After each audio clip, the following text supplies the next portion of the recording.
Nous sommes quelques heures après le premier rendez-vous, 48 heures maximum. J'ai imprimé mon devis et je retourne chez le client parce que j'ai pris rendez-vous avec lui pour lui le remettre. J'imprime deux versions du devis, un pour moi et un que je remets au client. Pourquoi? Parce que ça va me permettre, lors de l'explication, de l'avoir sous les yeux et lui il pourra suivre en même temps. Il est hors de question d'en avoir qu'un seul et d'essayer de se mettre et de se tortiller l'un à côté de l'autre pour essayer de voir ce que l'on dit. Donc c'est vraiment un chacun. On lui remet le devis et on lui propose de rebalayer tout le devis pour lui expliquer point par point ce sur quoi on s'est mis d'accord. Donc cher client, je vous ai apporté le devis. Nous allons maintenant prendre le temps de regarder tout ce que je vous ai mis pour bien voir si je vous ai tout mis dans vos besoins.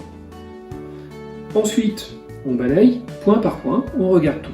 Si à la fin le client trouve que c'est trop cher ou qu'il y a des choses qui ne lui conviennent pas, on lui demande d'abord ce qui ne lui convient pas, et si c'est vraiment trop cher, bon, la négociation finale, et bien à ce moment-là, on lui tend son devis et on lui dit dites-moi ce que vous voulez sacrifier dans ce devis.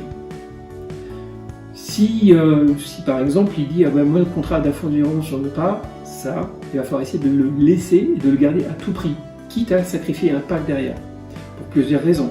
Si vous avez un contrat d'infogérance, d'abord vous, apporteur d'affaires, vous y gagnez plus parce qu'il y a plus de marge, mais surtout, c'est encore plus intéressant parce que quand Cerber a un pied avec l'infogérance, à un moment ou à un autre, le client va s'apercevoir que finalement il avait quand même besoin de ce pack.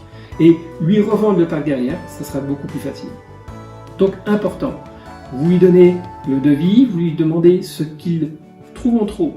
Si c'est un pack, eh bien vous pouvez éventuellement l'enlever, mais faites bien attention que certains éléments sont liés l'un à l'autre. Par exemple, quand vous vendez du matériel et qu'il y a un réseau derrière, faites bien attention de ne pas enlever la barre Wi-Fi, par exemple.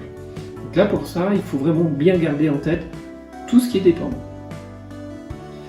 Une fois que vous avez tout validé, qui est d'accord, vous signez, c'est le client qui signe, et il n'y a plus qu'à faire la saisie dans vos deux. Ça, c'est le cas d'une autre vidéo. À bientôt.